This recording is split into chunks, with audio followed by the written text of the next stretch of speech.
We are live.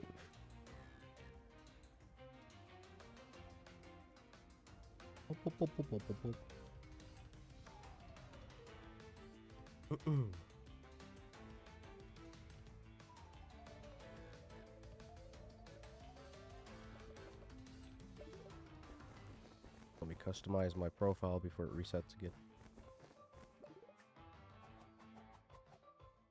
Hold on, let me...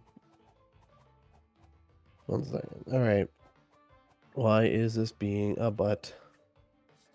It would be great if you could stop being a butt. PlayStation 5 or Rumble or both. I don't know which one. Here's the thing, and this is what I'm thinking is the problem. I've been doing a lot of reading on like how everything works with like router systems and stuff because I'm like, okay, is it me? What's the problem?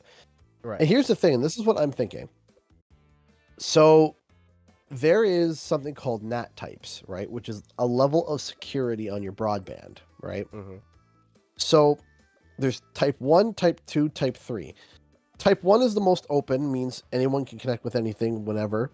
Type 2 will only hook up with people who are type 2 and 3, and type 3 will only hook up with, or type 2 and 1, and type 3 will only hook up with other type 3s. Most people are type 2. Most. Yeah, yeah. To get type 1 is very hard, and if it's type 3, then you have to play around with your router. Yep. But here's the thing. As I was reading the NAT types, it was NAT type 2 was like, okay, it will send and receive data and stuff, but there are security measures to prevent from hackers and et cetera, et cetera. Yeah. And my theory is that the inclusion of the Activision account, the inclusion of that third-party Activision sign-in with the crossplay enabled, is causing problems with people's internet because it's looking like it's a third party throwing a flag to internet systems. And so this is why some functionalities are messed up and glitchy, or they take a long arsed time. Right. And I think that is a partial issue. I think it's a partial issue with people's internet types and with how the Activision account works. Right. So, yeah. Yeah, I mean, I don't know. The Activision servers suck. Unless it's Call of Duty. Unless it's Call of Duty, they don't care. Here, you know what? Here's the funny thing, though. Oh. And this is something that I was sitting down and I was talking with a bunch of people at the Crash Team Rumble server, and actually we had a very civil conversation, shockingly enough. Oh, yeah. It was very civil. I was very happy about that.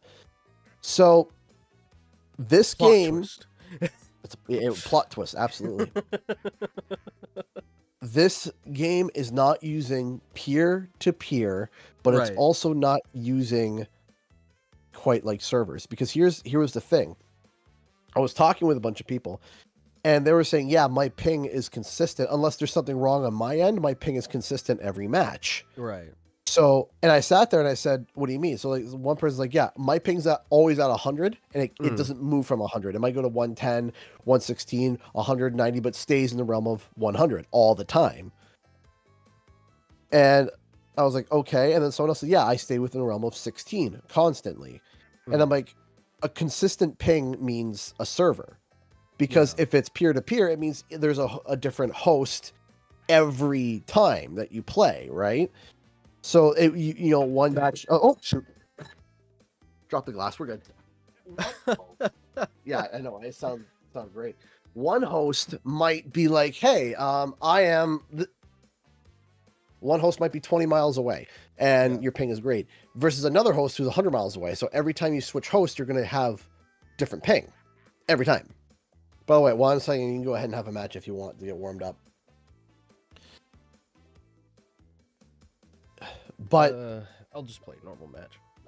Sure. But yeah, and this is the problem. And the problem is that if it's consistent every single match, well, that means that it's a server, right? Right. But clearly, there is a peer-to-peer aspect to it. So we're trying to figure out what is going on. Because apparently in the Middle East, they're all saying, oh,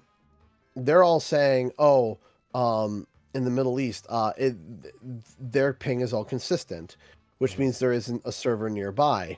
That is great. Or there's all of these problems and all of these issues, and I'm sitting here and I'm like, what is happening, man? But that's just me. Networking, yay. Yay. My favorite.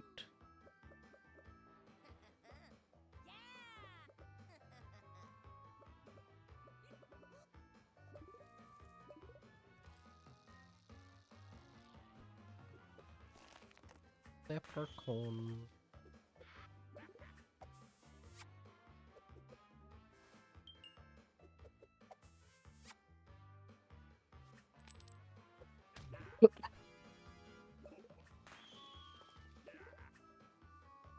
Smiley face.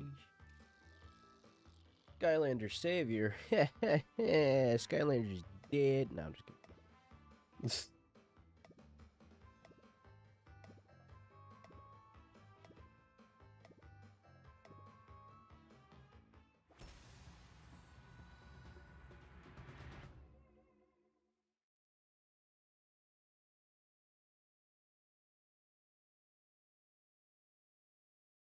Overall thoughts on season 2? You think season 2 was worse than season 1? That's an interesting take. I thought it was fine. Pretty good. It gave everyone what everyone was asking for and demanding for in season 1. And that being new modes. I liked season 2. To say it was worse than season 1, I would say there was some aspects that were worse. Like, you know, there's like, I'm finding like me trying to hook up to online services is always a pain in the butt. There are aspects that are worse, but there are also aspects that are better. The bots are a lot better. Yeah.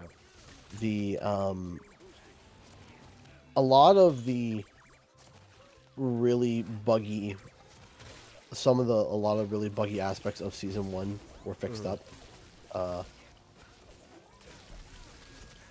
The only thing that I will come to agreement in terms of what was better for season 2 is the fact that we had obviously more we had more heroes in season 1, and also Ripperoo came out of the gate like rocking and rolling, and probably like arguably the best hero to come out this year was Ripperoo. I mean, I didn't really mind that we got less characters in season 2. Yeah, like, you know, there's takeaways and there's, you know, positives and negatives on both ends. But overall, I think season 2 is just another block on top of a building, right? It's another piece to the puzzle, right? And you know, to say one was better than the other, it's kind of nice elimination there. Poor Skylander savior.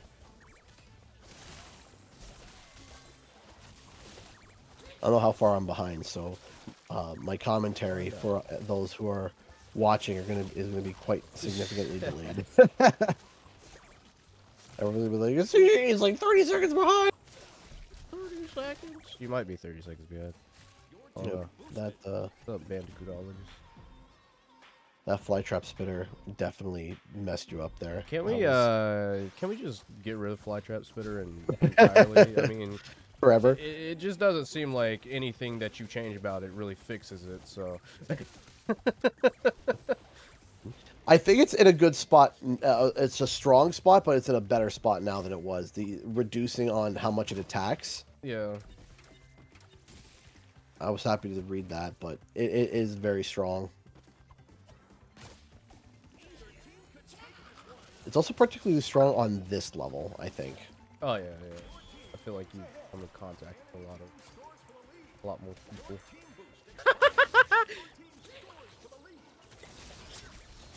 I think this Rico's about to eat it. Yep, there it is.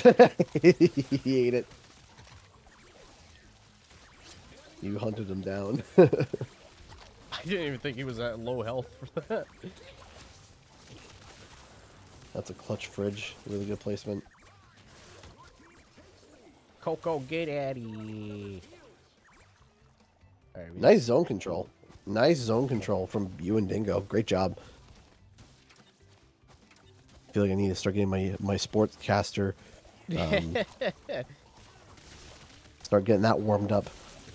Oh yeah, we do need to. For what we have planned. Yeah. Ah, shit. No. Yeah, this is gonna be okay. You're holding. You're losing health, but you're nope, you lost it. Slow held it. We got 100 more. Someone just score 100. Just get in. There we go. We got someone 120. Let's go.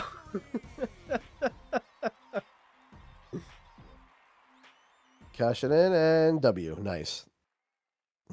Very cool. I have been waiting 10 minutes to get into a match. Well, that's great. I know.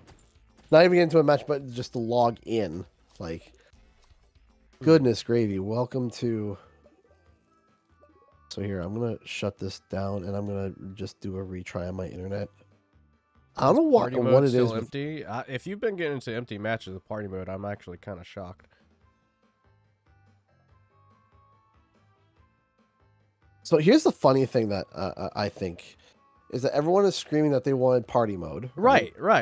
They get party mode, and now people are like, "Well, this is boring." It's like, exactly. Like I like party mode as a palate cleanser between once in a while. I'm like, okay, yeah, I'll play some party mode. Party mode's fun, but I feel like people realize that that was the problem with Crash Bash. Yeah, it was the problem with Crash Bash. Crash never, I mean, I hate to say it, but Crash never really does well in the party genre. You would think he would, but every single attempt he's had at it just doesn't really click. I mean, the party mode for this is definitely a better attempt at it, for sure. Absolutely. But just the party genre it's not my favorite. Yeah, the party, yeah. But it's not my favorite. No. I don't hop on Crash Team Rumble and go, oh, I want to play party mode. Yeah, I'll hop into party mode for example, if I just had a bunch of screwy matches, or there's 4 of us pre-made, or there's all this stuff. There's reasons to play party mode, no doubt about it. Oh, for sure. But I think where I start to get lost is the fact that people are sitting there and they're like, oh, check for update. Was that the problem? No, latest version. Okay. But I think the problem that people have is that they sit there and say, yeah, we want this. They get it. And they're like, well, I don't like it. It's like, well, yeah, I'm sorry. But also, I mean, that also feeds into why we didn't get as many characters this season as well, because they were focusing on giving people what they were demanding, which was party mode and the other modes. Right. They wanted more modes. They got more modes, and now people are like, oh, well, there's a problem with the modes and blah, blah, blah. And this is the problem, is that people get so blinded by nostalgia, in the sense of not bad nostalgia, but there's a difference between seeing a game and the good memories that you had with it and the quality of the said game. Oh, yeah. I think also another thing that ties into the issue with party mode in general is just the fact that in order for party mode to work, you have to have good coordination with your team. You have to have a good communication. I mean, that's just the game in general. Sure. And there's nothing there that really helps with communication. Like, yeah, the ping system is there, but the ping system, you have people that pay attention to it, but you also have people that play the game and just completely ignore when someone pings. Yeah, sure. But people, there is gotta be, maybe there is gotta be some form of a communication system set up. But at the end of the day,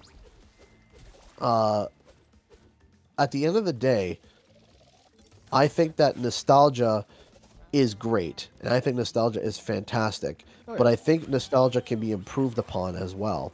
And just because people liked bash, uh, doesn't mean that they should revisit. Now, here's the thing though, is that party mode, I think my main issue with party mode is it's the same maps.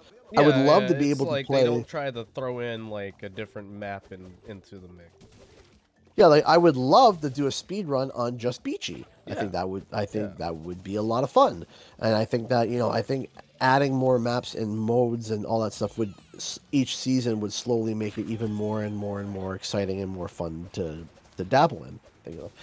And I think the issue too is that there's not a lot of like other than some awards, there's not a lot of incentive to play party mode right now as Oh well no, either, yeah, right? there's not really, and like the challenges that some of the characters have are really difficult to even attempt getting. Um, Yeah. Party mode, I mean, came out and like it was completely different than what I had imagined it was Yeah. going to be. I mean, I like what it was going to be, but like when I heard party mode and I was thinking back to like Crash Bash and stuff like that, I thought it was going to be modes where people competed against one another, like sort of like a Fall Guys situation. Yeah, yeah, a free A for all free party for all, mode, not like so kind much. of like, yeah, battle to win. Like I appreciate the team mechanic of working together, but like I also thought it was just gonna be people going against one another and trying to figure out who was gonna be a top victor out of that. Right. So here's a hot take that maybe I think would be an interesting thought. All right. Is what if they turned around and they made Crash Team Rumble accessible for offline playing, and they introduced a free for all, party mode, right? Mm, And party mode could be played offline. mm, Period. Like offline, it can be played, yeah. I right? mean, Like yeah, that could work. because it's turning around and saying, "Oh yeah, couch co-op for online play." You see that that doesn't it doesn't really work because then you got couch play for online play and you got people sitting side by side communicating with each other, seeing there's some weird split screen advantages and there's Yeah. probably some exploits and stuff that could definitely be used, which we've definitely seen over the years. Oh yeah. I think but having party mode accessible to offline, I think would be, you know, yeah, I'm still connected to online services. I even swapped my internet. Yay. Yeah, we're still. I stopped it, turned it off. Gonna have to give it a couple more minutes.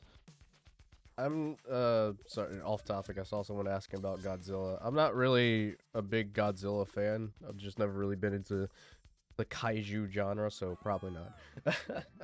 How dare you?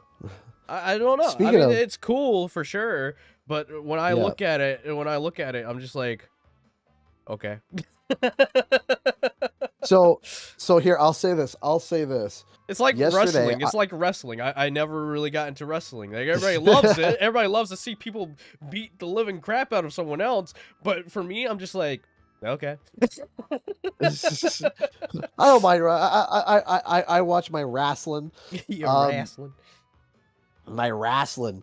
No, the my biggest issue is bad kaiju movies, because if you got a good Mm. kaiju movie, it's a lot of fun to watch.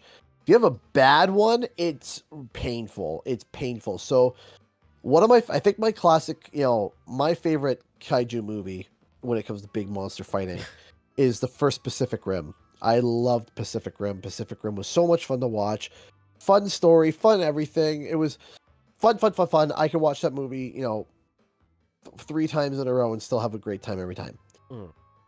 But then I watched for the first time yesterday. I never got around to it. I watched the sequel that came out in 2018, Pacific Rim Uprising, It and had a sequel. it had a sequel. Yeah, Interesting. there was and it was awful. Uh, it was a stain on Amazing. the first movie. Like, there was a part where I was like, okay, I like where they're going with this, and then it just completely like fell off the map. It just like that was it. It was like they Interesting. did the plot twist way too early, Uh, and it was just you're just sitting there, you're like, oh, that's it. And then like the speed of how people's relationships went were like super crazy. Uh-huh. So there's like this kid. I don't think this is gonna be spoiling anything. There's a kid, and the main character. The main character is a rebel, and this kid's also a rebel, but this kid's also like super smart. She's like 14, and he's like in his like late 20s, or he's like in his mid Right, 20s, right, yeah.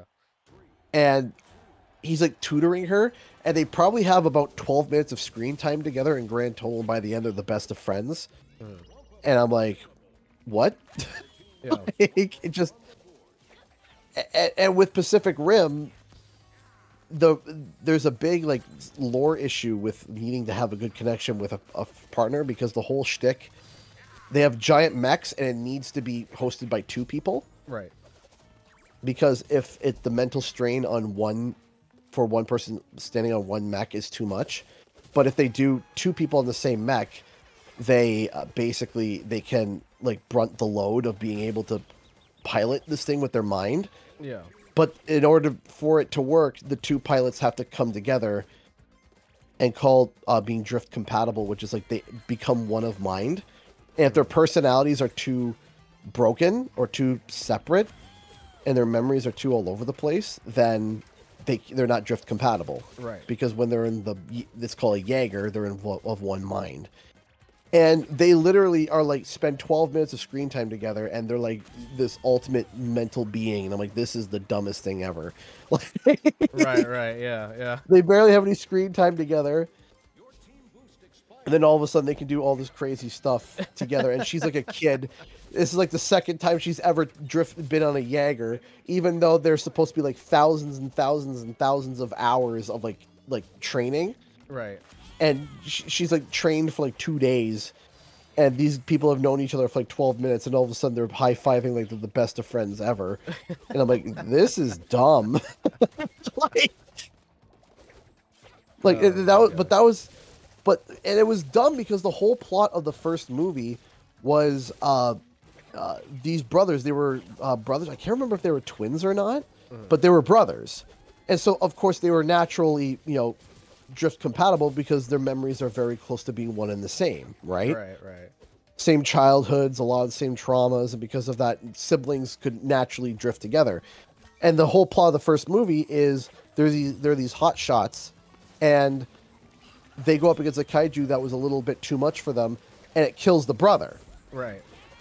And so the other brother is now left with all the memories of his original brother, because they're supposed to unlink after they're done doing their fighting, Yeah. and kind of like go back to their own sound of mind. And now he's kind of gone into a PTSD like state because he still has all of his memories of his brother in his head. Right, right. So, and the whole movie is them trying to get him to get back to getting into a Jaeger, because the kaijus are getting worse. Yeah. And he was one of the best, and they're trying to get him back into a Jaeger and trying to find another drift compatible partner. And it took the whole movie for them to find one. The whole movie. Amazing. And then in the second movie, they're just like, well, just they're there, they connect, woo. What? It's like, what the heck? So yeah, that was. It was definitely, so for kaiju film, the second Pacific Rim was very. It was very much a letdown. Mm.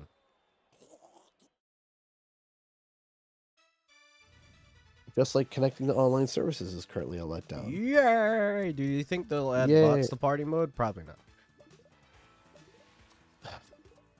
They I could. think it'd be nice. They could, but you'd have to. There's a lot of to program it. There's a lot of setup that has to go into that. Plus, you have to make sure that the bots are able to keep up with you, and that they're not underperforming. And you'd have to like create a completely separate version of the bots from what you have in Rumble already.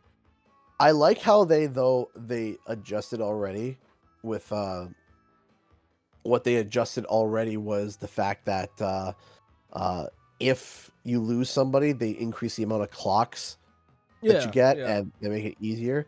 That to me was a very smart choice.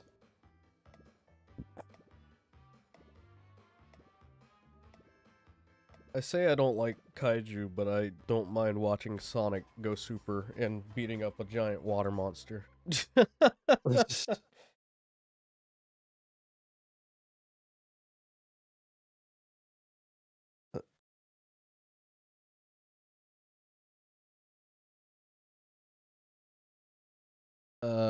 Pacific Rim 2 was directed by someone who clearly doesn't know how to direct movies. That's who. Clearly. Or whoever wrote the script, whoever... I love Sonic Adventure 1. That's my favorite Sonic game of all time. Aside from the recent Frontiers. Frontiers is really competing for that top spot on my Sonic games list. Okay, so now I'm going to have to do something else that is really dumb. Switch over to here.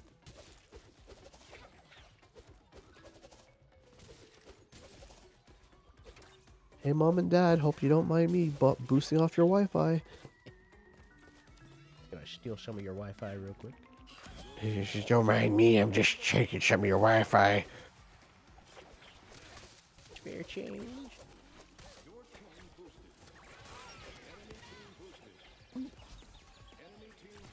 Nice.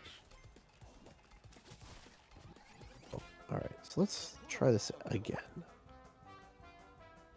Like, hot take. I know I'm going to Sonic territory, but I know everybody's hyped about Shadow. Hot take central. I know everybody's excited for Shadow coming into Sonic Adventure 2, but I'd be more excited for Perfect Chaos over Shadow. You mean the Sonic movie? Yeah, Sonic Movie 3. Shadow's gonna be in it. Yeah, no. But you said Sonic Adventure 2, and I was just like, well, wait. I mean, he was in Adventure 2 as well, so you know. Right. The story's gonna be based off Adventure 2 anyway. I don't know. I'm not really the biggest fan of Shadow. Never really been a big fan of Shadow. See, I was the my buddy was always a big fan of Sonic, and so I had this thing where it was like, when I was a kid, he could only be a fan of Sonic. Right. Among the friend group, so I had to pick a different character to be a fan of. Oh my gosh. And so I chose Shadow, and I really liked Shadow, and I still do. I see Shadow, and I have fond memories of when I was a kid playing Shadow nonstop. Right. Right, and I look back at it now, and I'm like, why did I think that? That is like, like no, I wasn't allowed to be a fan of Sonic. It was if Sonic was my best friend's favorite character, I had to pick a different character. Because it ruined the vibe. I don't know what the reasoning was. No idea. It happens.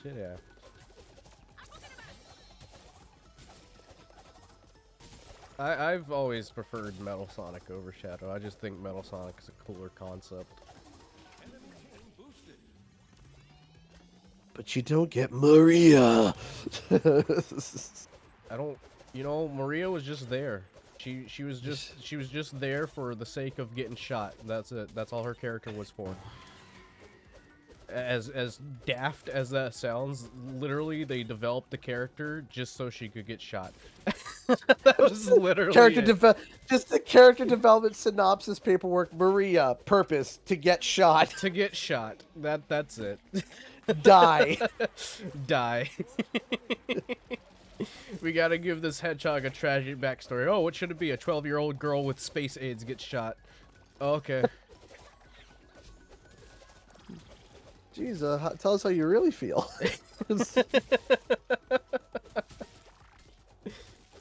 Oh, gosh.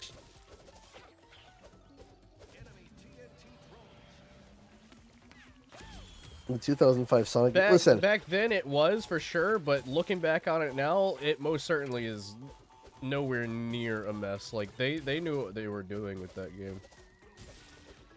Here's the thing, was that I wasn't big into, like, critiquing video games back in the day, and I thought Shadow was confusing as heck. Oh, no, it certainly is, but after going back and replaying it a couple of times, I'm like, oh, okay, I see what they were trying to do here. I mean, the whole purpose of it is not only to discover more of Shadow's past, but also to, like, fill in plot holes that the Adventure series had. Listen, you gotta take Sonic for all of its plot holes. All of them. You gotta say the line right. Where's that damned fourth Chaos Emerald? You can't just say, where's that fourth Chaos Emerald? You gotta say damned. Damn.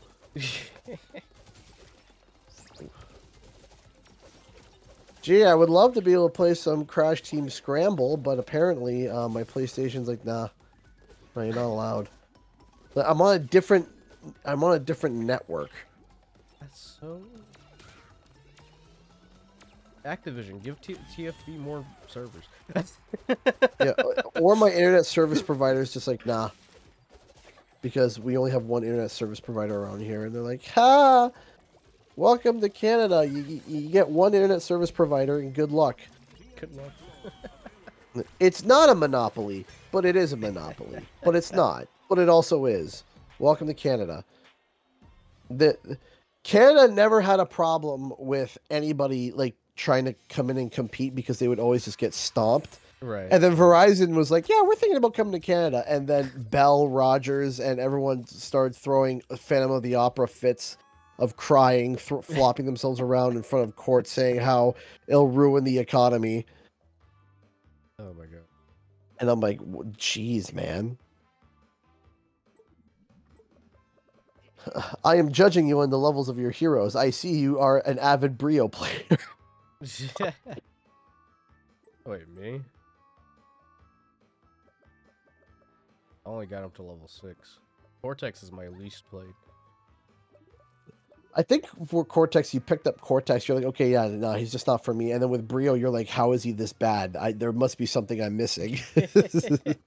I have to be missing something, as you got those additional 2 levels.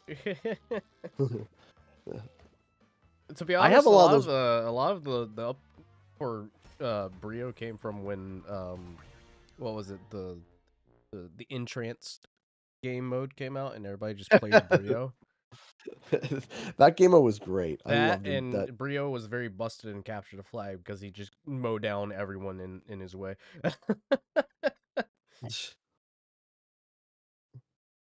it was great.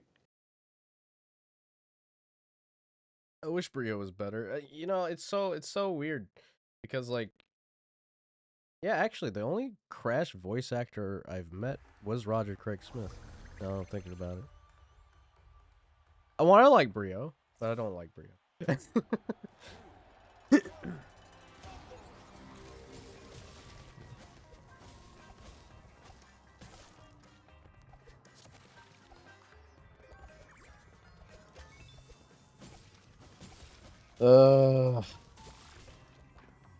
Come with me. I hope you see that I will eventually get into this game. It's been 31 minutes. I've been trying for 31 minutes to get into a match. Yay! Like, how am I supposed to? I'm trying to stream this later. Right? You watch I'm it trying to work stream this perfectly later. fine when you're trying to stream. Maybe. It might. At this point. That would be. Like, I don't understand because, like, how long does it normally take for you to get into a match? Like, or to boot up the game? Once you get to connecting to online services. Takes at least a minute or two. It doesn't take too long. So then why am I taking literally so long?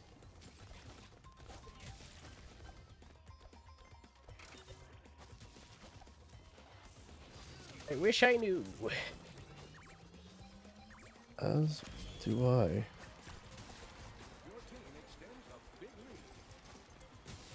You see, I don't want to tweet out at Toys for Bob and be like, you know, and then everyone jump on and be like, "See, this game's garbage." I'm just, you know, just because I don't want people to have, because people can't have an illiterate brain, for me to be like, "Hey guys, this is a problem," and the the game's trash. You see, the game's dead. Game dead. Game dead. Yeah, seriously, I'm just like, all right. Like, maybe I just go at Toys for Bob and not at anything else and be like, you know, hey, what's going on, guys?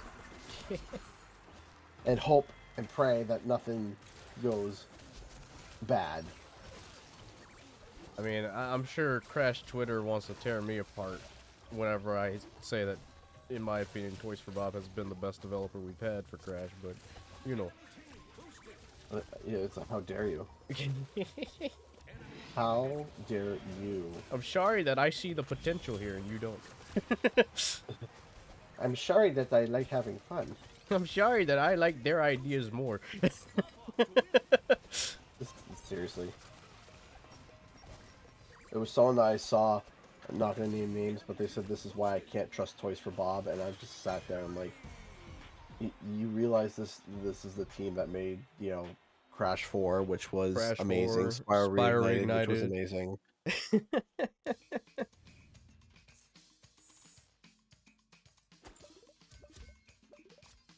Fun is not allowed, you're right.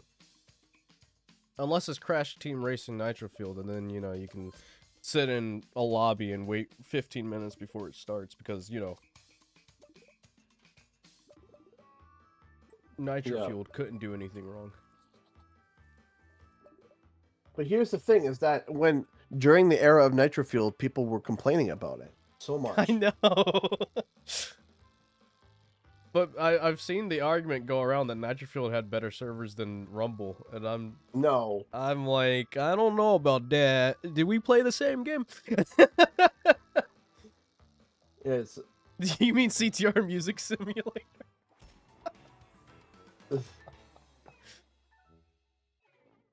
I don't know. Hopefully Microsoft will be able to go in and fix the servers for Nitro Field now that, they have Activision, but we'll see. We'll see what they decide to do.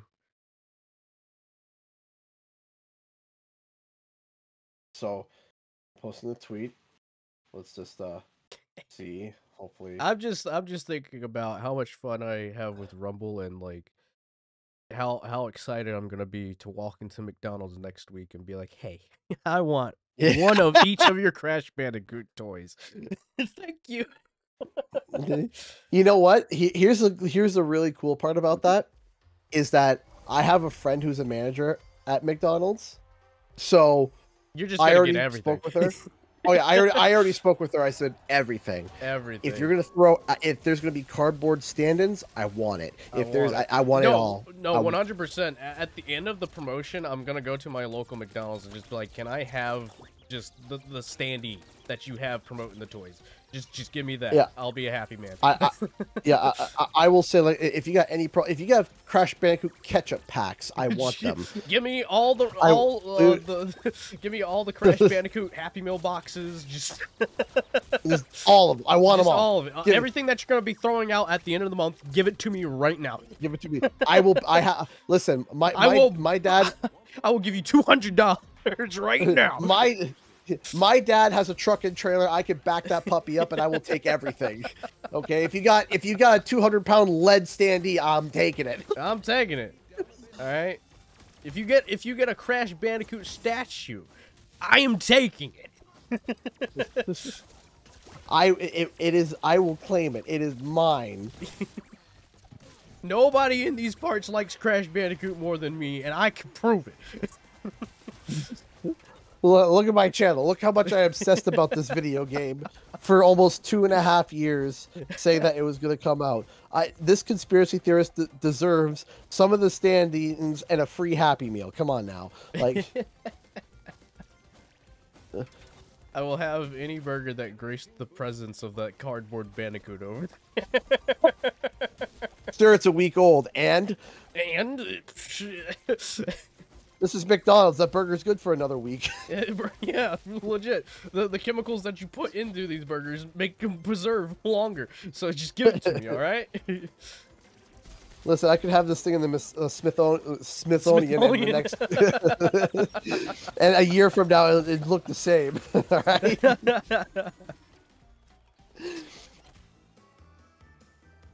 What you're throwing away this Crash Bandicoot promo thing because you spilt barbecue sauce all over it? I don't care. Give it to me. I don't care. What is wrong with you?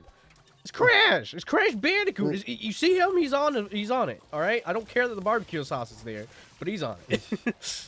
Yeah, I don't care. I do not care. It is, And what I'm gonna do too is I have like my little Crash Bandicoot shelf over here. Apparently, there were people that were saying that and I couldn't find this myself, but some people were saying that the box is going to be like a crate, like the McDonald's box is going to be a crate. Oh my god!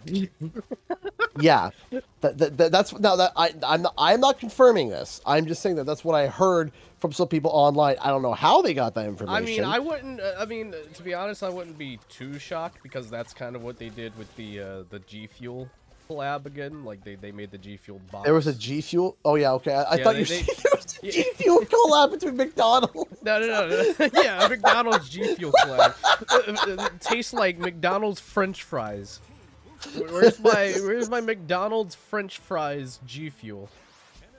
Because it wouldn't be the McFlurry, because the ice cream machine's already broken. Yeah, it's always broken, so they couldn't possibly make a McFlurry flavor. I was literally about to say that joke. Same brain cell. I was literally about to say I'd say there's a McFlurry version, but we're sold out because the machine's broken. Yes. 11 out of 10. Oh, and by the by, 2 Spyro maps? Did I read that right on the apparent like PlayStation? Yeah, it's gonna be Autumn, no, Summer Forest and Summer Forest. Yeah. Artesians. Yeah, the Artesian world. Artisans. Artisans, whatever, same difference. Artesian. The Artesian dragons. I have never heard it described that way. I've never heard it with it. Just drop a fly spitter. This will kill Cortex, dude. Cortex is so broken, I would like him banned from the entire game. Thank you. Oh my gosh, can I please get into a match? No. Well, apparently not. Apparently not. My brain's on autopilot. I'm just... That's fine. In convo mode. What other game modes and boss characters in party mode that you would want to see? I think we're gonna... It's inevitable that we're gonna see... when they introduced Dr. Boom, that we're going to see him as a party character. There's no way that it's not going to be some... And I'm excited for that, to be honest. I am excited for Dr. Boom to show up because it brings people from Warcraft Rumble, which apparently is getting some pretty good reviews. I play it. It's my... I call it my toilet game. It's when I'm bored and then having to go to the bathroom. Rumble's it. And... or Warcraft Rumble. And... You know, just hearing some people's reviews on it and stuff, some people are like, yeah, this is kind of cool. And I was like, okay, so people seem to be generally on the... when the game was announced, everybody was hating on it really bad. Nice kill on Dingo. Everyone was hating it, and then it went from everyone hating it to like, okay, not bad. So I was like, okay, so there's obviously probably some kind of user base playing it. Yeah. And, you know... anybody who's going to be trying the game out over on Rumble, if there's going to be a Crash Bandicoot, you know, reference over on the other side, that'd be cool too. Yeah. The way that they play the game, it's like you get these minis, like these D&D minis, and you summon them, and they go and they run and they fight. I'm hoping they bring out a Crash Bandicoot mini. And then, you know, you have a Dr. Boom in Crash Team Rumble, and then you have Crash Bandicoot and Dr. Boom in... Warcraft Rumble, and I think it would be super cool to have, you know, either a Crash minion or it'd be a Crash hero. It'd be a hero. I didn't think about it because it's like if you're like a Night Elf Archer, if it's just like a general role like Archer, it's a minion, and then if it's like a specific character or a specific hero, it's a hero mini. So yeah, happy early birthday. Oh, good gravy. What is okay? Well, while okay, so now what I'm going to do is something that's completely unnecessary. I'm going to shut down my console, like hardcore, not just reset, just hardcore shut down, turn off.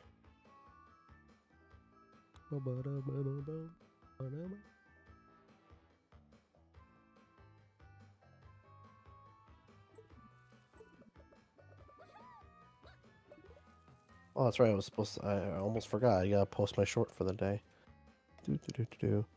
So here's the funny thing that I have been doing with shorts. Yeah. What I've been doing is I've literally just been grabbing like snippets from my 100 Spyro facts, or my Spyro my Spyro iceberg video. And then I find the facts that fit nicely as a short, and I just export those, and I link my original. And they've been doing pretty. It feels like it's been doing pretty good. Hold on, Spyro short.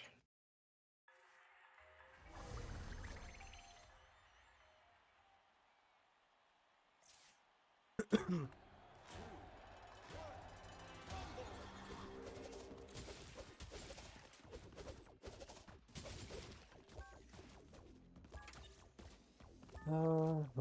go. I want more futurist trash.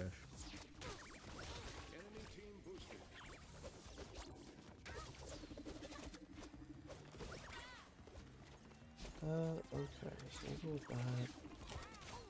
So, you want to know something that I've been doing, Yeah. theoretically been doing on my channel that a lot of people, that I think a lot of people, when I initially explain it to them, they don't think it's a smart idea, but then after I explain it, they think, okay, that's actually not bad.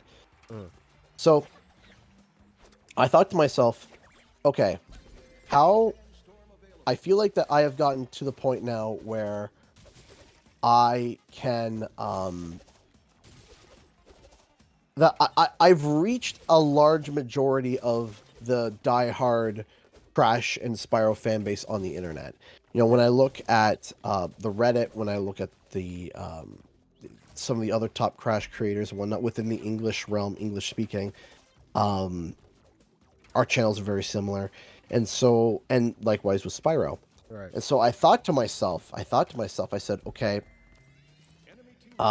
basically, how can I figure out a way to get like the remaining fans that would be interested in my content that are diehards, right? Right. And so I said, you know what? Shorts is a great way for discoverability because, you know, it's literally being fed to you, right? Yep. You're not looking up, it's being fed to you, which is great. Yeah. But here's the thing. Here's the thing. My entire audience has subscribed to me based on my long form videos. Right. So there's probably a majority of them that don't watch shorts, Yeah. right? But most people that watch shorts will also watch long form. Yeah. And so the whole point of what YouTube does is YouTube wants to turn around. They want to be like, hey, engagement.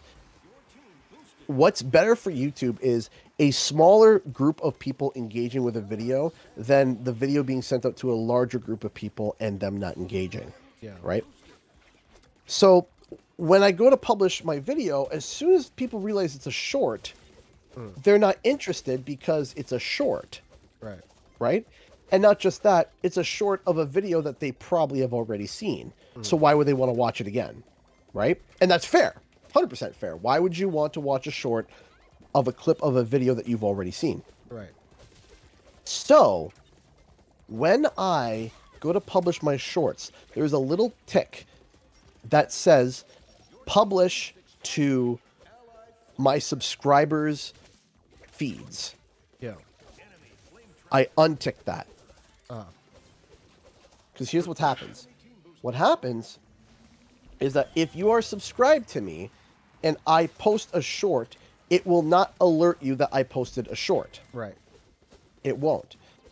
But because how the shorts algorithm works by serving, it gets data from people and whether or not they're interested, and then serves it to people. Yeah. Right? It collects data, figures out, goes, this group of people would like this. Click, and send it off to those people. So what's happening now is that my shorts are getting almost as many subscribers as my full-length videos. Right. Because it's hitting people that are not subscribed to my channel yet. Yeah. It's collecting raw data. Now, the thing is that it might get presented to people who are already subscribers of my channel. Yeah. And that's great. That's fine. Right? Yeah. But when I tick that, what's happening is initially there's not a lot of people that watch the videos. It's like, okay, 7 people watch this video in 3 hours. I don't care. I don't care because those were 7 people that didn't watch my channel before. Right. And then all of a sudden it collects enough data, even from 7 people, to turn and say, okay, let's cater this to people who enjoy shorts and within this age demographic. Because if I send out my short and to my subscribers, Yeah. and they see it's a short and they don't click it, YouTube takes that as, well, if subscribers aren't even going to click, why should we bother handing this out to anyone else? Right? why if someone subscribed to this channel and they saw this video and said nah, and why would we present this to anyone else? But I'm taking that equation off the table, saying you can't use my subscribers' data. You have to use the data that you collect from testing. Yeah. And now shorts are being presented to people who watch shorts. And people are subscribing, but the people that watch shorts typically also watch long form content as well. So it's like scooping up, my shorts are scooping up the people that are fans of Crash and Spyro. It's like the remains, right? Right. Like, okay, grabbing them, scooping them up, grabbing them. And I'm okay with that because now my shorts, they're not getting a massive amount of views, but what they're doing is that they're gaining a whole bunch of subscribers that, like, the video, the short might get what? I'm sorry, completely just blanked out. Yeah, sure. I just got a notification from Toys for Bob saying the last TFB lab of the season 2 is killer and KO to boost, and then I looked at the calendar. I was like, oh yeah. I thought today was just boss beatdown. Well, you see, I would love to experience it. I know. What? It's 2 o'clock. We start around I'm 1. not gonna touch that mode because I can already tell you what that mode's gonna be. All right. If you hate Cortex, you're gonna hate him even more. So I'm not touching that mode. You guys can have fun with KO the boost. Not my thing. I think it's gonna be Cortexes and probably what would be the other? What would be Tana's? Cortex and Tana's. Yeah, Cortex and Tana. Maybe Ripto. I could see Ripto probably get. Maybe. I mean, I have dunked on some what's it called? I have dunked on some Cortexes as Ripto, and I'm slowly getting better with Ripto. It's gonna be funny because like KO to boost, like I just imagine people getting into competitive matches. They're like, you know what I don't see as often, and people are like, what? Sweaty Cortexes. Where did they all go? Hey, maybe it's a blessing. Maybe it's a blessing. It's splitting the Cortexes that just want to get the kill to go out of their system and put it into another mode.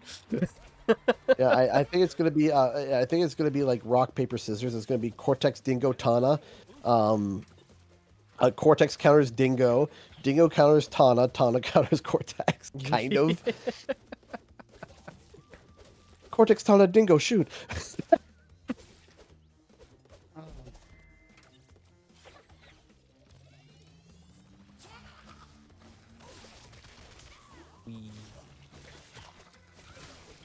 I have a funny video hopefully coming out on Monday. Yeah. It's basically done. It just needs the one section edited and some audio done. That's it. There's a little skit in there, a CGE exclusive. There's a little skit in there that's kind of pointing out I'm not going to spoil the video, but if you were to go through my Twitter, you could probably get a guess as to what the video is about. Maybe, but it pokes fun at the idea of how Tana and Entropy went from sworn enemies to allies in the cinematic. Yeah. So there's a joke in there that is pretty. Let's just say I got some stuff customized, and I thought the joke was funny. So I'm excited to see people's reactions to it. Definitely looking forward. I'm excited to see people's reactions to it, or not their reactions. Some people are probably going to think it's dumb, but I think it's funny, and I think that's what matters. Your stream quality dropped for some reason. So is it Crash is causing you problems here? Yeah, Crash is just not letting you have it, eh? Yeah. You just we don't. I'm the only scorer on a team full of blockers, so I've got to focus on scoring and boosting. And you know what I need is a support class because I can't get into the game. Yeah, this is the longest I have ever had to wait. period. Without a doubt, this is the longest. Don't worry. People are gonna be waiting longer to play as Spyro. Oh man, that is going to be Because I can already see how they have it set up. Like it just feels so predictable that Allure is gonna come first, and then Spyro is gonna be at the end of the season. It just feels it's gonna so happen. predictable. It's gonna happen. I'm already predicting that is exactly what's gonna happen. I know it. Like a lot of people are not going to be fans of that. I know a lot of people are going to freak out about it.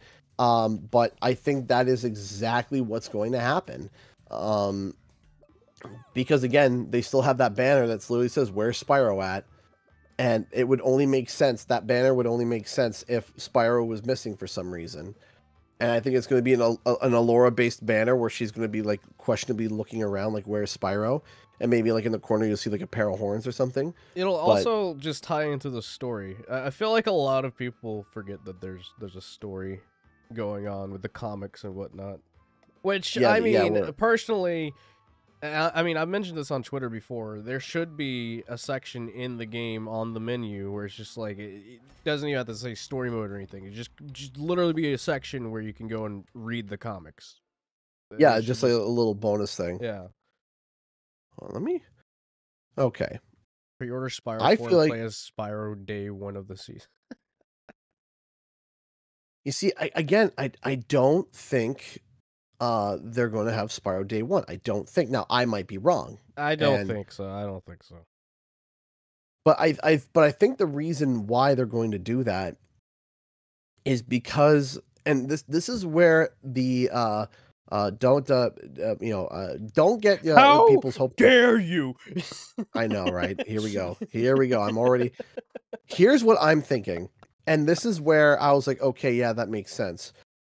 I think Spyro is going to get either fully like dropped like as a character, or the early, or the air quote early access is going to be the weekend of February 8th. Yeah. Specifically. And I'll explain why February 8th. The reason why is because February 10th, which lands on a Saturday, I believe. Mm-hmm. So Friday, Thursday, which is the days that they roll out the updates. Yeah. February 10th is the start of the Chinese New Year, yeah. which is the Year of the Dragon. Yeah. So in my opinion, if I were to drop the character, it would be then, and then I would also have like a Chinese New Year type of event where there would be a skin for Spyro, or maybe he's done up like he's got like Chinese fireworks on his back and stuff. I think that would be really cool. Yeah, that'd be cool. I could see it. And there was an idea that I had posted a little bit back, which was, if they were going to announce Spyro 4, what I would do is I would turn around and I would say, if you pre-order Spyro 4 now, you get to unlock, because typically you have to play in-game to unlock the characters. Yeah. If you bought Spyro 4, you would unlock Spyro immediately in Rumble. That makes sense. Just immediately. Yeah. And I think that was something that is really, really, really cool. Yeah. I think.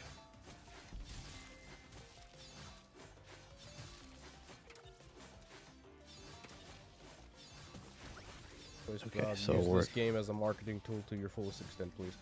Absolutely. Please do. Also, I'm going to throw something else at you for marketing and economics to you about this game, which I think is something that is a friend of mine pointed out to me. I have to say, Jump Button, very smart guy. I sometimes come up with ideas, and then he runs with it and comes up with his ideas. We brainstorm kind of situational theories in marketing. Yeah. He pointed something out to me that I was like, you know what, that's very smart. That is very smart. When they sat down, they said the Crash Team Rumble team is only like a team of like 25 to 40 people. Yeah. Kind of going at once. Here's the thing. Do you know that means that is a low cost for paying for people? Like, imagine you're only having 25 people run this game. That means low cost. Yeah. Right? Which means it doesn't need to gross a significant amount for it to be considered as making money. Right, yeah. Right? I mean, it is a spin-off, so Right, exactly. So, and I think that is something that is really, really, really powerful for people to be able to understand. mm, Is that what people need to understand is that, you know, these teams, it costs money, it costs time, it costs all these things.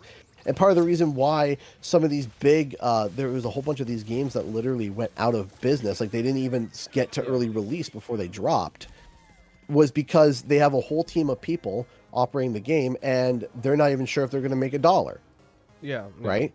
But with Rumble, and this is where I think that the genius of Rumble is, and this is why I'm okay with paying that initial upfront cost, which was $30 basically, Well, and then see, you I pay mean, I'm $10.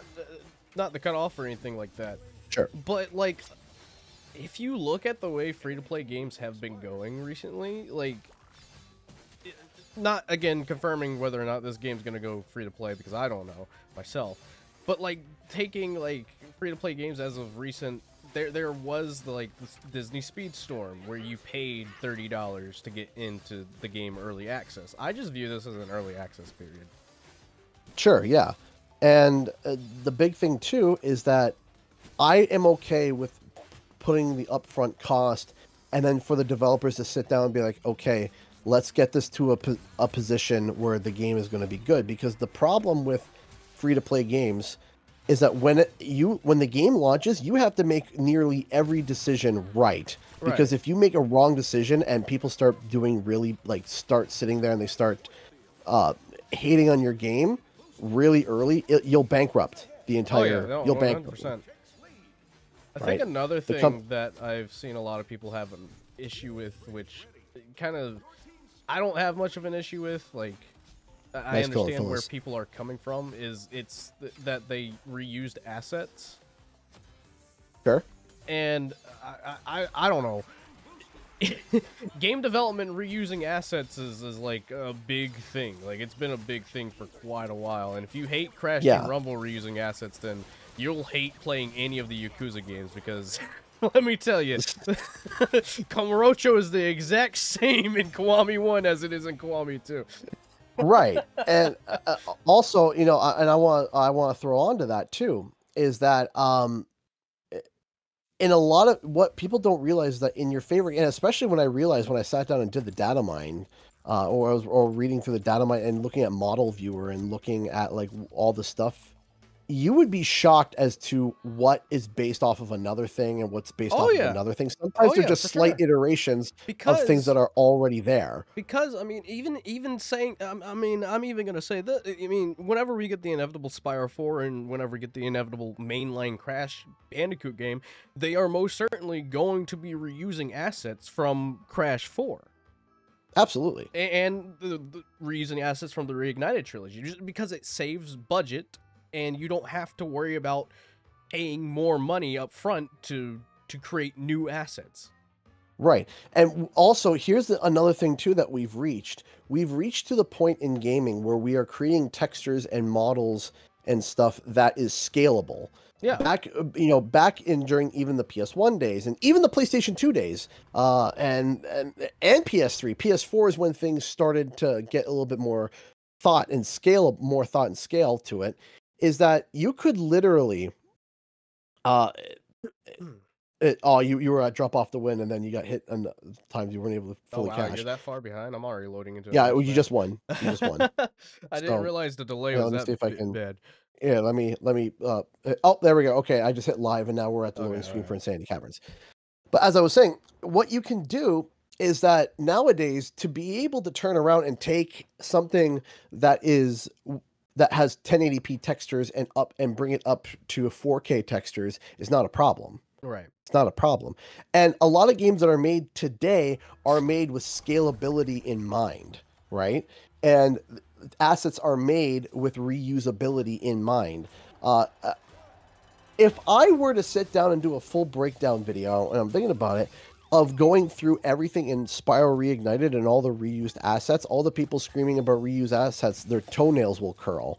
Like, they would lose their mind. Like, did you know there's only 4 dragon types? That's it. Yeah.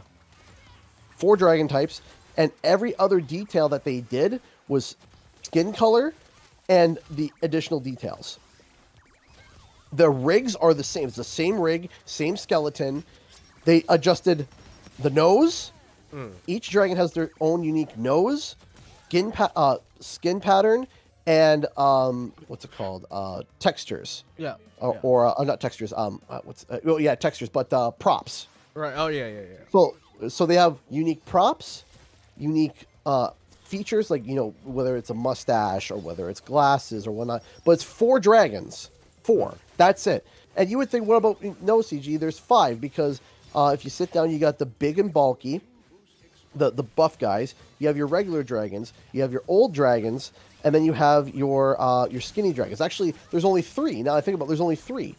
There's 3 because there's 3 types. You got your long and lanky boys, your average boys, and your buff. There is a 4th. Your buff guys, your big fat guys, and then your old guys. So you got old, fat, lanky, regular, buff. Right.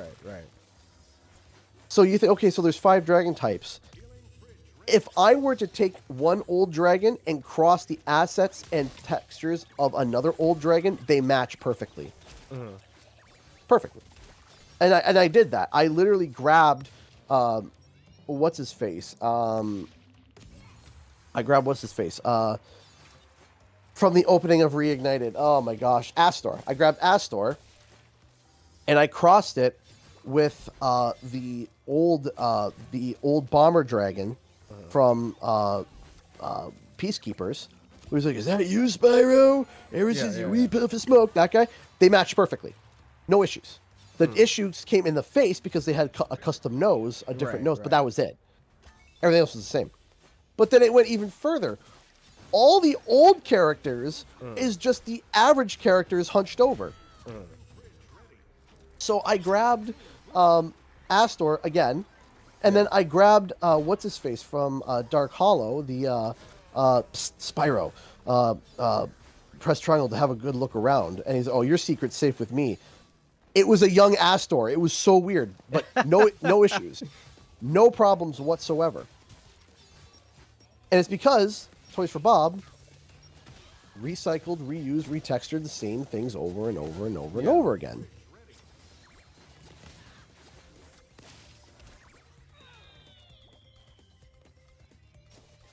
So yeah, it's welcome to game development.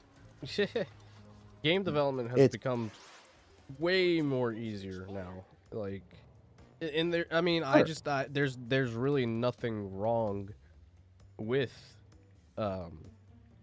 reusing assets. It speeds up the development process. It saves them so much more time.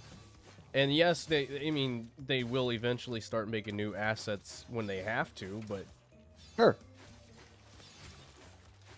But it's not like to an egregious point.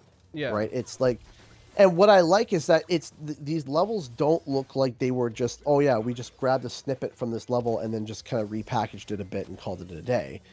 It's like, no, it looks like an entirely new section of that level, and they're saying, yeah, it's based off of this level. They're not sitting there saying, yeah, it's something brand new. Right? Yeah. But here's the thing that a lot of people don't realize is that you could take this level, let's say. Let's say you take this level, and the color themes is mossy, blue, and orange. Yeah. You could change.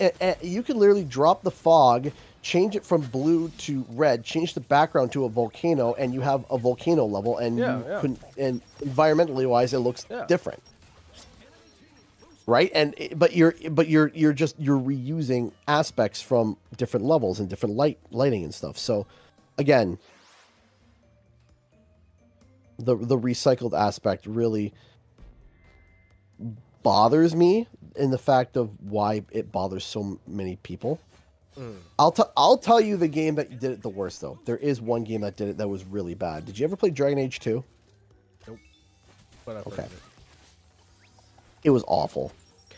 It was terrible. And the reason why it was so bad was because this is a game that came out for the Xbox 360, right? This wasn't a PS2 or PS1. This is an Xbox 360. Almost every combat environment was the same. It was this big open area, and it's supposed to be a free-forming game. Like you're running around and exploring a world, and you would hit these areas and you'd hit a loading screen, and then you go to the next open area. You knew when you were about to enter combat because they recycled the same cave area over and over again so many times.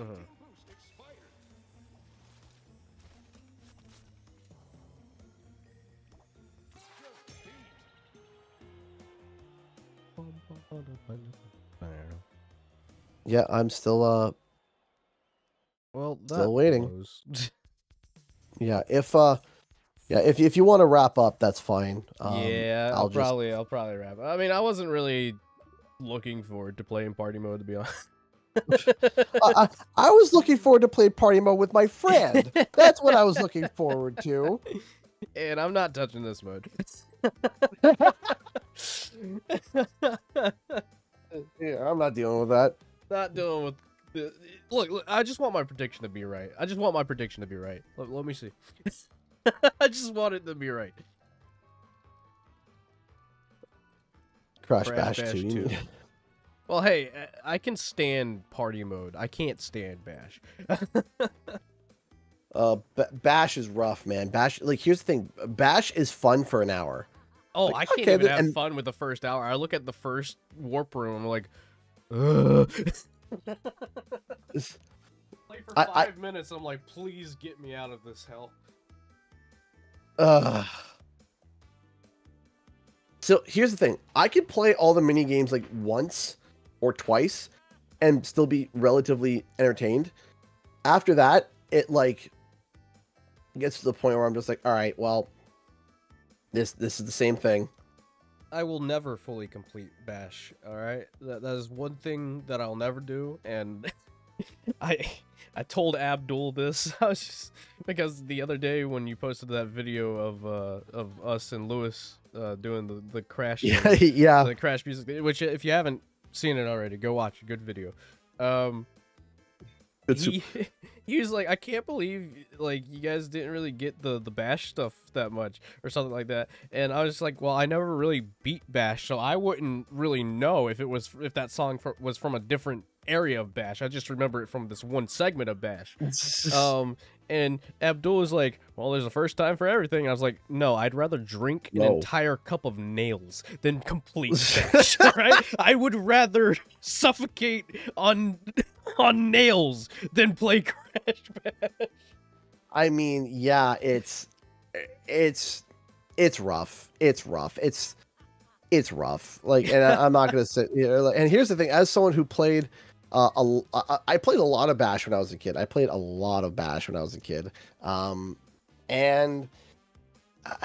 no. And see, like, I can understand from a point if like you got Bash and you could play it with another person. Me, growing up, I didn't really play many party games because there wasn't really anybody around me to play the party games with. So when I picked up Bash for the first time, because I'd never seen it, never knew what it was, and I played it, I was like, man, this is the most boring. You're like, I want to die. Crash Boom Bang, I don't even remember picking up. I remember I had it. It came from somewhere. It spawned. It spawned out of nowhere. Yeah, that's pretty nuts, pretty crazy.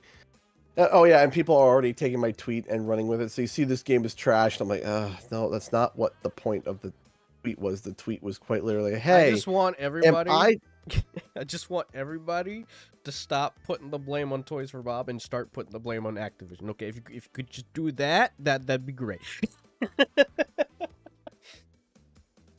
So and people are like, oh yeah, I can't even get into a lobby. I'm like, that's not my problem. My problem is, please, I just want to, like, because it could be with my console. It's possible that it's my console, because it doesn't make sense that everybody around can just log in and get in and everything is cool and fine. And I've had a struggle with connecting to online services for a while now. It's not like this is the first time this has happened. So it's like, okay, there's clearly a problem. What is that problem? And my answer is, I have no idea. Right? I have no clue what the problem is. You argue that TFB needs to hire more people, but do you know who TFB has to go through in order to get, permission to hire more people? Right. But you see, They have to go yes, to Activision. right. Here's the good news is that under Xbox, I am hoping that will change. I am hoping that under Xbox things will be I mean, from better. what I have seen so far, it seems like Toys for Bob and Xbox are building a good relationship together, which I'm very definitely looking forward to seeing how that can improve the more, we transition into this Xbox owning Activision period. Right. It's all right, so still connecting to online services, still going. Oh, totally. Dude, we're part of the Crash Illuminati. Didn't you know that? Oh yeah. I theorized about Rumble for full control of everything. Yeah, it must be me. Yeah, no, because I know CGE, I can be like, hey, hit up Paul Yan and tell him don't do this with Spyro 4. And Paul Yan, he'll do it, man. Oh, he won't. Yeah. He will put in the executive order. All right, DaveAce doesn't want this, so we're just gonna take this out of Spyro 4. That's how it works. That's exactly how it works. Exactly how it works. And I am, CGE is Paul Yan. Yeah, that's right. I'm talking to Paul Yan, right? That's it. That is exactly what's going on here. Is you've all been duped, you all been fooled. The person you see as Paul Yan in those interviews is just some random guy that we just put on the team at Toys for Bob and said, all right, yeah, there we go. You're Paul Yan, but in reality, this guy's Paul Yan. Yeah, his name is Rick, and his name's Rick. You know what? Hold on, I'm gonna try something. I'm gonna try something stupid. I'm gonna close my game, and then it says I can join you. So I'm gonna click join, and see what happens. It says you can join Dave. I'm like, all right, you know what? Let's see if and then it's gonna boot the game up. And if it gets me right into the game, I will just say, hey Dave, I need to get into the game. Can you log in so I can join? And then you can leave. Yeah, totally. Could you imagine? Every time, Dave, I need you to slingshot me into the game. Let me hit up hit up Lou real quick. Maybe he can put you into my party forcefully. There we go. Okay, so this is weird. So we bypassed the login screen. Okay. Right to connecting to online services. If I get brought into your game, I am going to laugh like a screeching hyena. It would be so funny if this works. If somehow joining your game is what brings me in. I have no idea. I have no idea. Oh gosh. All right, come on. Connecting to online services. Come on. Come on. But no, and I remember there was that one page that posted, and it was I know some people have some beef with that page. I'm not exactly sure what the beef is. I don't follow them, but I'm not sitting there like blocking them either. I'm neutral towards them. Mm-hmm. And this page turned around this page turned around to the comment and said, hey, is it time that we can finally agree that Bash is better than Rumble? And I was like, no, like where what? No. The delusions are setting in. Though I will say, at least with Bash right now, I can play. I don't know what is going on in my end. I don't know if it's my ISP. I don't know if it's my console. I have no idea, because you're playing fine, right? You're playing fine. Yeah, and I can't even get into, and I'm supposed to be streaming this later, and I don't know how. Tab. It's Activision. It's Activision. I don't know. I wish I knew what the problem could be, or like what causes it. Because we've had consistent issues. Yeah. On my end. It's so weird because, like, I'm sure whenever you go to try this later and you're streaming, like, it'll just be like, all right, there you go. Yeah, and I'm just like, oh, It's like okay, yeah, sure, I guess. someone at Toys for Bob is throwing a prank right now. They're just like, oh yes, he's over at DaveAce right now. Let's just flip this switch off real quick. Oh, now he wants to stream it. All right, flip it on. And back on. Put it back up. Put it back up. Put it back up. It's true though. I don't get it. I don't get it. I'm not understanding. The Toys for Bob, please explain. Because I don't. Yeah, I'm still just sitting here waiting. Abdul, yeah, wait a day and it fixes itself. Stuck for the whole day a few days ago. Great, great. When the solution, wait. No, wait. Perfect. Perfect. Just wait a second. Be patient. Give it a cup of tea. You know. Take I'm it out about to to dinner. get a cup of something. Take it out to dinner. Take out the PlayStation to dinner. Yeah, there we go. little glass of wine, little wine and dine. You know, just a little wine bit. and dine. You gotta be like Patrick in that one episode where he's asking the fire hydrant, "Are you Squidward?" And he's like, "It's okay, take your time."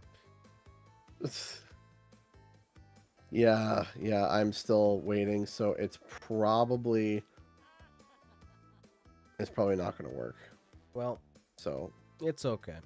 We had a good chat. We figured out the big Scooby-Doo mystery. CGE is Pollyann for everyone that's just wondering. yep, that's the solution. That's the solution. That's the solution. There it is. We figured it out. That's what we learned. What we learned today. But yeah, no. I mean, it sucks that you couldn't play today, but I mean, I appreciate you coming on and chatting. It was pretty fun. That's all right. I As appreciate always. being on, and as always a fun talk. But Make sure to subscribe to Dave Thank you. if you haven't already. Subscribe, you loser. I swear, if you end the stream and I get into it, I know, I'm just right? gonna. That's how. Let's find out next time on Dragon Ball Z. All right, take care, everyone. Bye. Bye.